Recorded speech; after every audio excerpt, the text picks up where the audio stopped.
నమస్తే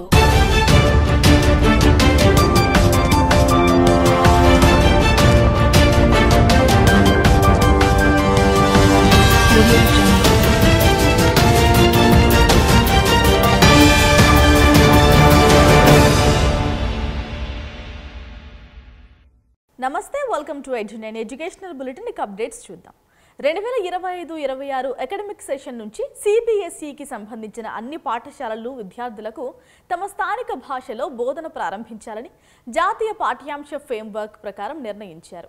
ఇది పిల్లల అభ్యాసం మెరుగుపరచడానికి దోహదం చేస్తుందని నిపుణులు అభిప్రాయపడుతున్నారు. భారత ప్రభుత్వం గత సంవత్సరం జాతీయ విద్యా విధానాన్ని 2020 ప్రవేశపెట్టింది. 1986 జాతీయ విద్యా విధానం తర్వాత విద్యారంగంలో ఇది అతిపెద్ద సంస్కరణ. జాతీయ విద్యా విధానం 2020 విద్యలో అనేక రంగాలలో మార్పులను తీసుకురావడానికి ప్రయత్నిస్తుంది. వాటిలో ఒకటి ప్రాథమిక పాఠశాలల్లో విద్యను అందించే బోధనా మాధ్యమం. ఈ విధానం ప్రకారం అన్ని పాఠశాలల్లో 5వ తరగతి వరకు మాతృభాష బోధనా మాధ్యమంగా ఉంటుంది.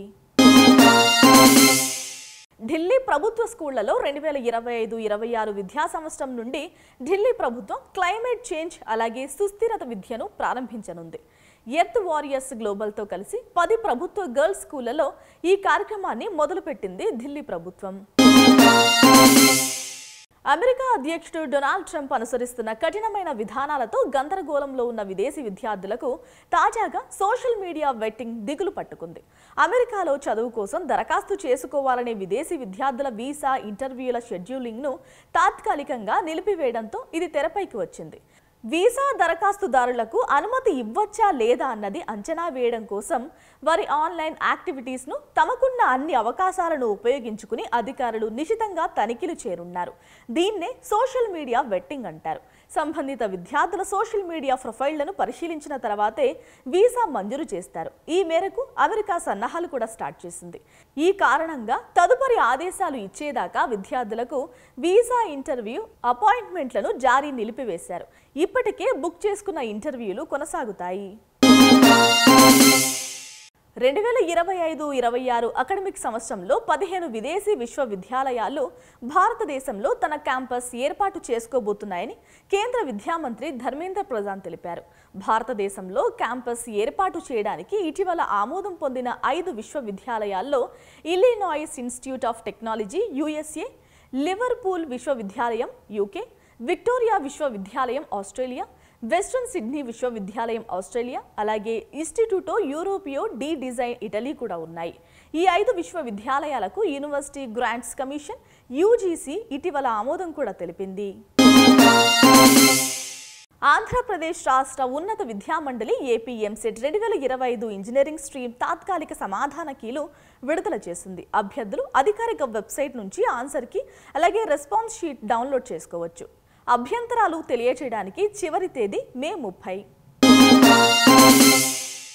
2025-26 విద్యా సంవత్సరానికి ప్రైవేట్ స్కూళ్లలో పేద విద్యార్థులకు ఏపీ RTE అడ్మిషన్ ప్రకారం కేటాయించిన 25% ఉచిత ప్రవేశాలకు సంబంధించిన తొలి విడత లాటరీ రిజల్ట్స్ జాబితా మే 29న అధికారిక వెబ్సైట్లో అందుబాటులో ఉండనుంది. అలాగే తొలి విడతలో 23,117 మందికి సీట్లు కేటాయించారు. ఈ సమాచారాన్ని ఇప్పటికే ఆయా తల్లిదండ్రుల ఫోన్ నెంబర్లకు SMS ద్వారా తెలియచేశామని అలాగే అధికారిక వెబ్సైట్లో ఉంచుతామని అధికారులు అంటున్నారు. ఈ అడ్మిషన్లకు సంబంధించి నిర్వహించిన లాటరీలో 23,117 మందికి సీట్లు కేటాయించినట్టు సమగ్ర శిక్షా అభియాన్ ప్రాజెక్ట్ డైరెక్టర్ శ్రీనివాసరావు తెలిపారు. ప్రైవేట్ స్కూళ్లలో 1వ తరగతిలో అడ్మిషన్లకు మే 2వ తేదీ నుంచి 19వ తేదీ వరకు దరఖాస్తులు స్వీకరించారు.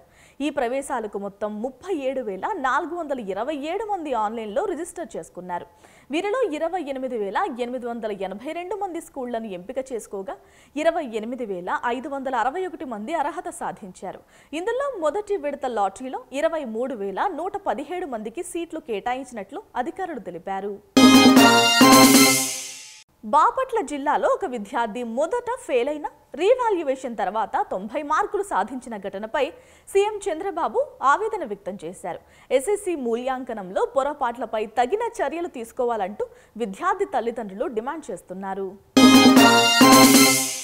మహబూబ్ నగర్లో కొత్తగా 180 సీట్లతో RGUKTని ఏర్పాటు చేసింది ప్రభుత్వం. గ్రామీణ విద్యార్థులకు సాంకేతిక విద్యను అందించే లక్ష్యంతో RGUKTని మహబూబ్ నగర్లో ఏర్పాటు చేశారు. దీనికి సంబంధించిన జీవో జారీ చేశారు. బాసర RGUKTలో 1500 సీట్లు, నూతనంగా ఏర్పాటు చేసిన మహబూబ్ నగర్ RGUKTలో 180 సీట్లకు నోటిఫికేషన్ కూడా విడుదల చేశారు. గతంలో ఇందులో 15% సీట్లకు తెలంగాణతో పాటు ఆంధ్ర విద్యార్థులు దరఖాస్తు చేసుకునేవారు. ప్రస్తుతం మొత్తం సీట్లకు తెలంగాణ విద్యార్థులే దరఖాస్తు చేసుకునే అవకాశం ఉంది. దేశవ్యాప్తంగా ఉన్న IITలు, NITలు, IIITలు కేంద్ర ప్రభుత్వ ఆర్థిక సహకారంతో నడిచే ఇతర సాంకేతిక విద్యా సంస్థల్లో సీట్ల భర్తీకి ఈసారి 6 విడతల జోసా కౌన్సిలింగ్ జరగనుంది. ఈ మేరకు IIT కాన్పూర్ కౌన్సిలింగ్ షెడ్యూల్ను జోసా విడుదల చేసింది. జూన్ 2న JEE అడ్వాన్స్డ్ ఫలితాలు రాబోతున్నాయి. మరుసటి రోజు సాయంత్రం నుంచి కౌన్సిలింగ్ ప్రక్రియ స్టార్ట్ కాబోతోంది. జూన్ 3 నుంచి 11వ తేదీ వరకు ఆప్షన్లు పెట్టుకోవచ్చు. 2 సార్లు మాక్ షీట్ అలాట్మెంట్ నిర్వహిస్తారు. దాన్ని బట్టి తమకు ఎక్కడ సీటు వస్తుందో విద్యార్థులు ఒక అంచనాకు రావడానికి వీలవుతుంది. మొత్తం 127 విద్యా సంస్థలు జోసా కౌన్సిలింగ్లో పాల్గొనబోతున్నాయి. గత ఏడాది కంటే ఈసారి 4 సంస్థలు అధికంగా ఉన్నాయి. అవి కేంద్ర ప్రభుత్వ ఆర్థిక సహకారంతో నడిచే సాంకేతిక విద్యా సంస్థలే. ఇక సీట్ల కేటాయింపు తేదీలు ఒకసారి చూద్దామా. 1వ విడత జూన్ 14న జరగనుంది. 2వ విడత కౌన్సిలింగ్ జూన్ 21న జరుగుతుంది. ఇక 3వ విడత కౌన్సిలింగ్ జూన్ 28వ తేదీన, 4వ విడత కౌన్సిలింగ్ జూలై 4వ తేదీన, 5వ విడత కౌన్సిలింగ్ జూలై 10న జరగగా 6వ విడత కౌన్సిలింగ్ జూలై 16న జరగబోతోంది. కొత్తగా ఏర్పాటైన సాంకేతిక విశ్వవిద్యాలయం బాసర మహబూబ్ నగర్లో 6 ఏళ్ల ఇంటిగ్రేటెడ్ బీటెక్లో ప్రవేశాలకు నోటిఫికేషన్ విడుదలైంది. మొత్తం 1680 సీట్లకు అభ్యర్థులు మే 31 నుంచి జూన్ 21 వరకు ఆన్లైన్లో దరఖాస్తులు చేసుకోవచ్చు. దివ్యాంగ విద్యార్థులకు జూన్ 25 వరకు అవకాశం ఇచ్చారు. ఈ మేరకు బాసర విశ్వవిద్యాలయం ఇన్ఛార్జ్ ఉపకులపతి గోవర్ధన్ వివరాలు వెల్లడించారు. ఇక ఎంపిక చేసిన విద్యార్థుల జాబితా జూలై 4న విడుదల చేస్తారు. మొదటి విడత కౌన్సిలింగ్ జూలై 7న నిర్వహిస్తారు. తెలంగాణలోని OC, BC వారికి 500, SC, ST వారికి 450 రూపాయలు, ఇతర రాష్ట్రాల వారికి 1500, NRI విదేశీ విద్యార్థులకు $100 ఫీజుగా నిర్ణయించారు. PV నరసింహారావు తెలంగాణ పశు వైద్య విశ్వవిద్యాలయంలో 2025-26 విద్యా సంవత్సరం నుంచి bachelor of veterinary science degree కోర్సుల్లో సెల్ఫ్ ఫైనాన్స్ NRI కోటా సీట్లను 15కు పెంచాలని పాలక మండలి నిర్ణయం తీసుకుంది. గతంలో రాజేంద్ర నగర్, కోరుట్లలో 10 సీట్లు ఉండేవి. కొత్తగా వరంగల్ జిల్లా మామునూరు కళాశాలకు జాతీయ పశు వైద్య మండలి గుర్తింపు లభించడంతో దానిలోనూ 5 సీట్లను సెల్ఫ్ ఫైనాన్స్ కింద భర్తీ చేసేందుకు పాలక మండలి అనుమతి ఇచ్చింది.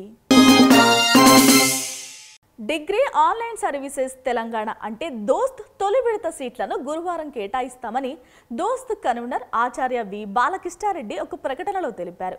మొత్తం 89,572 మంది రిజిస్ట్రేషన్లు చేసుకున్న చివరికి 65,213 మంది మాత్రమే వెబ్ ఆప్షన్లు ఇచ్చుకున్నారని, వారికి సీట్లు కేటాయిస్తామని తెలిపారు. గత ఏడాది మొత్తం 105,000 మంది రిజిస్ట్రేషన్లు చేసుకోగా వారిలో 81,769 మంది ఆప్షన్లు ఇచ్చుకున్నారు. టీచర్ అసోసియేషన్ సెటా రాష్ట్ర నూతన అధ్యక్షుడిగా బత్తుల రాజేంద్ర ప్రసాద్, ప్రధాన కార్యదర్శిగా అట్ల శ్రీనివాస్ రెడ్డి ఎన్నికయ్యారు. సంఘం నూతన కార్యవర్గ సమావేశం హైదరాబాద్లో బుధవారం జరిగింది. ఈ సందర్భంగా అధ్యక్ష, కార్యదర్శులతో పాటు ఇతర కార్యవర్గాన్ని ఎన్నుకున్నట్టు సంఘం ఒక ప్రకటనలో తెలిపింది. ఇవి బులెటిన్ అప్డేట్స్. నమస్తే.